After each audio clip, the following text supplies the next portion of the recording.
কাণ্ডে গ্রেফতার মূল অভিযুক্ত জয়ন্ত সিং। ঘটনার 4 দিন পর গ্রেফতার মূল অভিযুক্ত। আজ ধৃতকে পেশ করা হবে আদালতে। মূল অভিযুক্ত সহ মোট 9 জনকে গ্রেফতার করল পুলিশ। হারিয়াদহে মা ও ছেলেকে মারধরের ঘটনায় মূল অভিযুক্ত জয়ন্ত সিং গ্রেফতার করা হয়েছে। তাকে 4 দিন পর গ্রেফতার হলো মূল অভিযুক্ত। আজ আদালতে পেশ করা হবে জয়ন্ত সিংকে।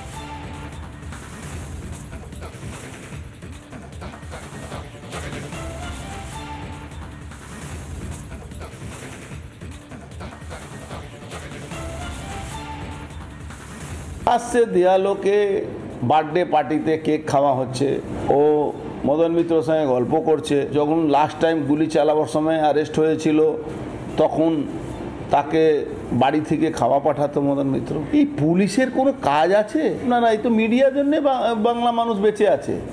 মিডিয়াতে যদি এইসব প্রকাশিত না হতো, মিডিয়া যদি এইসবগুলো তুলে না ধরতো, তাহলে জীবনে এখানে কোনো মানুষের কোনো নিরাপত্তা বলে আছে? আপনারা এটা করতে পেরেছেন, তাই জন্যে আজকে সকালবেলা মাধবকে দিয়ে সারেন্ডার করানো হয়েছে। মাধব বলে একটা উকিল আছে, সে নিয়ে গিয়ে কোর্টে সারেন্ডার করেছে। তো এইটা তো পুরোপুরি একটা নাটক চলছে। এই নাটকটাকে আপনারাই ভাঙতে পারবেন কেন? বাংলার মানুষ আজকে গুন্ডাদের অত্যাচারে, তৃণমূলের গুন্ডাদের অত্যাচারে অতিষ্ঠ হয়ে গেছে। মার খাচ্ছে তৃণমূল, মারছে তৃণমূল। যে অন্যায় করেছে তাকে গ্রেপ্তার করা হয়েছে, সেটা কোনো অন্যায় দেখি। এবং আমাদের ইন্টেলিজেন্স যাতে আরো ভালো কাজ করে, যাতে করে যারা অপরাধী করে গ্রেপ্তার করে, এটাই তো আমরা চাই সকলে।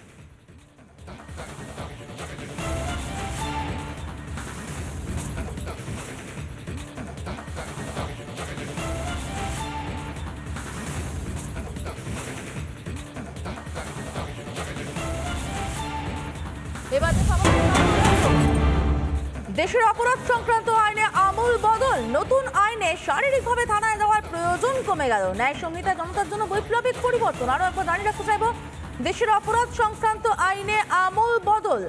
নতুন আইনে শারীরিকভাবে থানায় যাওয়ার প্রয়োজন কমলো। ন্যায় সংহিতায় জনতার জন্য কার্যত বৈপ্লবিক পরিবর্তন। আইনি প্রক্রিয়া শুরুর জন্য সময় কমে যাবে অনেকটাই। আমার সঙ্গে ময়ূখ রঞ্জন ঘোষ এটা রয়েছেন, সরাসরি চলে যাবো ময়ূখের কাছে। ময়ূখ, 2023 ডিসেম্বরের কথা তোমার মনে থাকবে, ন্যায় সংহিতা বিরোধী প্রস্তাব এসেছিল এই রাজ্যের বিধানসভায়। তোমার কাছে বোঝার চেষ্টা করব এই রাজ্যের মানুষ এই ন্যায় সংহিতা চালু হওয়ায় কতটা সুবিধা পেতে চলেছেন। সমান্তরিতা শুধু তাই নয়, 2023 সালে এর বিরুদ্ধে প্রস্তাব এসেছিল এবং 2024 সালে এই 1 জুলাই ব্ল্যাক ডে পালন করারও প্রস্তাব এসেছিল আইনজীবী, যারা তৃণমূলপন্থী আইনজীবী, তাদের ক্ষেত্রে দাঁড়িয়ে তারা বলেছিলেন অবশ্য রাইট টু প্রোটেস্ট। কিন্তু যেটা বাংলার মানুষের কণ্ঠস্বর হিসাবে রিপাবলিক বাংলা যেটা জানাতে চায়, জিরো এফআইআর কি? এই জিরো এফআইআর এটা নিয়ে বিস্তারিত রাত 8টায় আমি বলবো, কিন্তু তার আগে জিরো এফআইআরটা সবার জানা উচিত। মাথাভাঙা থেকে কাকদ্বীপ, সুন্দরবন থেকে ঝাড়গ্রাম, যে কোনো জায়গায় বসে যদি তাকে নয়ডাতে কেউ মারধর করে, যদি সে ঘর ছাড়া থাকে, ঘর ছাড়া বলে বিজেপি কর্মী, সিপিএম কর্মীরা যদি অসমে বসে একটি এফআইআর করে, যে এফআইআরটা আসলে জুরিসডিকশন কাকদ্বীপে, ডায়মন্ড হারবারে বা মথুরাপুরে, তাহলে সেই জায়গার পুলিশের অভিযোগ নিতে সে বাধ্য। অর্থাৎ অনলাইনে এতদিন ধরে আমরা দেখেছি আইপিসির ক্ষেত্রে দাঁড়িয়ে মহিলা নারী নির্যাতনের ক্ষেত্রে জিরো এফআইআরটা দেশ জুড়ে লাগু ছিল।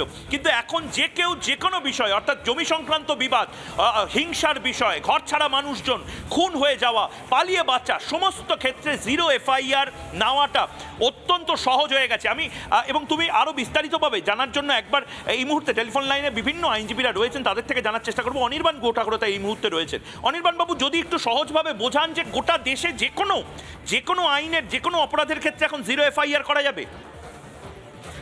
অ্যাকচুয়ালি আগে যে প্রবলেমটা হতো ময়ূক, সেটা হচ্ছে যে এফআইআর করার জন্য যিনি অভিযোগকারী বা যিনি অভিযোগকারী তাকে যেতে হতো সেই নির্দিষ্ট থানাতে যেখানে প্লেস অফ অকারেন্সটা হয়েছে, অর্থাৎ 181 সিআরপিসি অনুযায়ী place of occurrence, place of jurisdiction of the case. তো সেটা এই মুহূর্তে অনেক ইলাবরেট হয়েছে। এটাতে অভিযোগকারী বা অভিযোগকারীদের তরফ থেকে একটা সাংঘাতিক অসুবিধার সম্মুখীন হতে হতো যখন এটা অনেক তার বাড়ি বা তার বাসস্থান থেকে অনেকটা দূরে কোনো ঘটনার জন্য উনি রিপোর্ট করতে চান।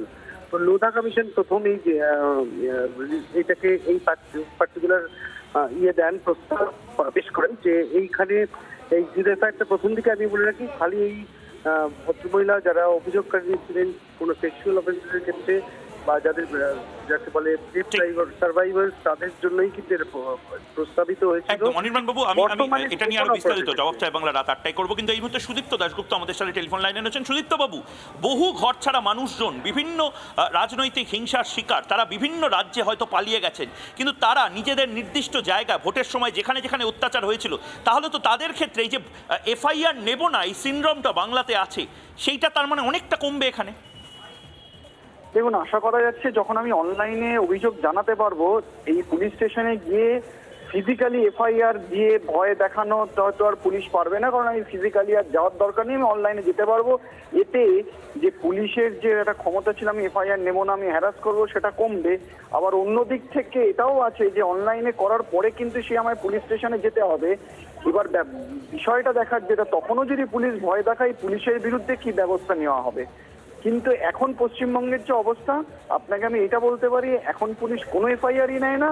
এখন অ্যাটলিস্ট অনলাইনে হওয়াতে দেখা যাবে যে পশ্চিমবঙ্গে মানুষ কত অভিযোগ সবার বিরুদ্ধে, এই বিশেষ করে এই তৃণমূল সরকারের বিরুদ্ধে। সুদীপ্তবাবু, এটা খুব বড় বিতর্ক, এটা বাংলার সবচেয়ে বড় বিতর্ক হতে চলেছে, এবং সে কারণেই আজ রাত 8টায় জবাব চায় বাংলা একেবারে জিরো এফআইআর নিয়ে কাটাছেঁড়া হবে, এবং অনেকের ভয়ের কারণও হবে, কারণ এই এফআইআর নেব না এই রোগটা বোধহয় এবার সারবে। আসছি রাত 8টায় জবাব চায় বাংলা নিয়ে মানুষের কণ্ঠস্বর হয়ে।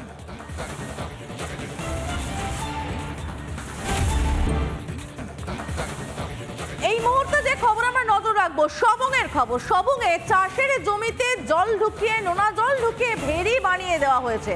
আদালতে তার রিপোর্ট জমা পড়েছে, এবং রিপোর্ট জমা পড়ার পর হাইকোর্টের নির্দেশ, রাজ্য নিজের ভাবনা জানাক তারা কিভাবে এই জমির আদত চরিত্র যা, অর্থাৎ চাষের জমি বানিয়ে দেওয়া যায়, সেই খবরে আমরা নজর রাখবো। আপাতত সবংয়ের ঘটনা, এবং সবংয়ে মেদিনীপুরের জেলাশাসক তিনি দিয়ে দিয়েছেন, তার রিপোর্ট জমা দিয়েছেন। রিপোর্টে লেখা রয়েছে যে নোনা জল ঢুকিয়ে চাষের জমির চরিত্র বদল করা হয়েছে, সেটা ভেড়ি বানিয়ে দেওয়া হয়েছে। সবংয়ের চাষের জমিতে ভেড়ি তৈরি করা হয়েছে, এই কথা কিন্তু শুধুমাত্র তার জমি তিনি বলছেন না, রিপোর্ট জমা পড়েছে আদালতে। রিপোর্টকে জমা দিয়েছেন পশ্চিম মেদিনীপুরের জেলাশাসক। আমাদের সঙ্গে প্রিয়াঙ্কা রয়েছে, প্রিয়াঙ্কার সঙ্গে কথা বলে নেবো সরাসরি। আমরা প্রিয়াঙ্কার কাছ থেকে জেনে নেবো হাইকোর্টের পর্যবেক্ষণটা ঠিক কি। প্রিয়াঙ্কা, একেবারে দেখো সমাজবিকার, এবার সবংয়ে এক প্রকার সন্দেশখালীর ছায়া। চাষের জমিকে কনভার্ট না করে নোনা জল ঢুকিয়ে তৈরি করা হয়েছে ভেড়ি। আদালতের রিপোর্ট দিয়ে এমনটাই জানানো হয়েছে পশ্চিম মেদিনীপুরের জেলা শাসকের তরফ থেকে। ডিএমএর রিপোর্টে কি উল্লেখ রয়েছে?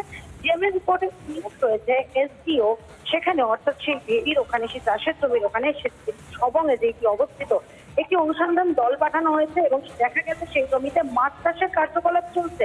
যদিও কোনো স্থায়ী পরিকাঠামো নেই, এই ভেড়িকে কিভাবে ফের চাষের জমিতে পরিণত করা যায় তা নিয়ে রাজ্যকে নিজের ভাবনা জানানোর নির্দেশ দিয়েছেন প্রধান বিচারপতি বেঞ্চ। মামলার পরবর্তী শুনানি 11ই জুলাই। এবার অত্যন্ত গুরুত্বপূর্ণ বিষয়, কেন এই মামলা দায়ের করা হয়েছিল। পশ্চিম মেদিনীপুরের বেশ কয়েক বিঘা চাষের জমিতে নোনা জল ঢুকিয়ে দিয়ে ভেড়ি তৈরি করছে শাসক দলের নেতারা।